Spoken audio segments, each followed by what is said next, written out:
Hey guys, Dr. Matt Finney here with the Chiropractic Doctors, Wellness Champions, and True Blue Health Crew. Topic of today's conversation we're going to talk about is vitamin D3. And this was an article published in the journal Nutrients, so 2020 article talking about vitamin D supplementation and improving the outcomes from influenza and specifically COVID-19.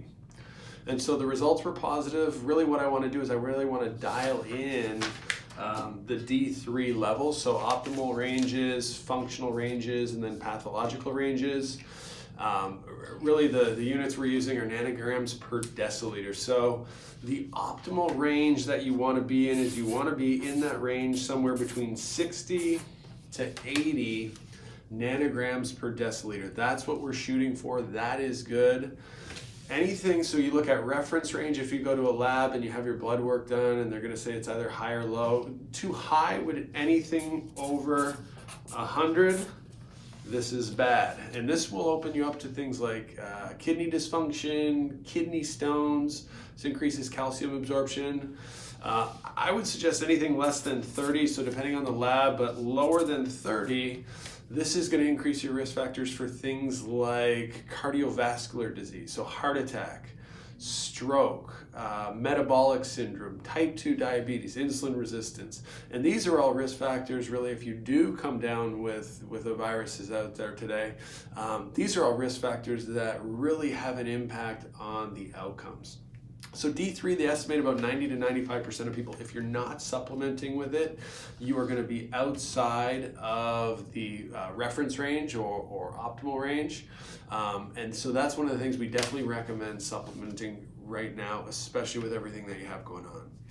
And so the rule of thumb, really in terms of supplementing with it is the best part is knowing where you're at right now. If you don't have your primary care run your blood work, and when you do, ask them to run your D3.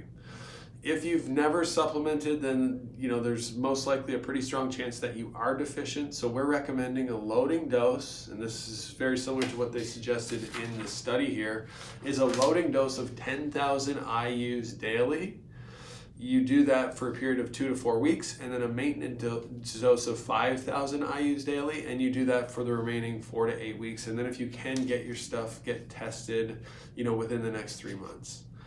That's going to give you a really clear picture as to where you're at. You don't want to exceed 50,000 IUs over the course of a week. And you definitely don't want to do that for a period of time longer than 3 months, because that can put you outside of that optimal range. That can put you 100 plus, and that can cause kidney problems and kidney stones.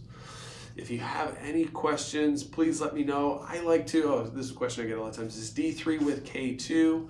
K2 really helps with calcium absorption. A lot of times you'll see D3 with calcium. That can increase plaquing of the arteries. We just want to avoid that, especially you look at heart disease and heart attack numbers, especially in this country right now. We want to do everything we can to possibly avoid a situation like that. Thanks for checking out the video. I love and appreciate every single one of you guys and really hope you enjoyed it. If you have any questions, please comment below or don't hesitate. You can always give us a call or shoot us a message. Thanks. Have an awesome day.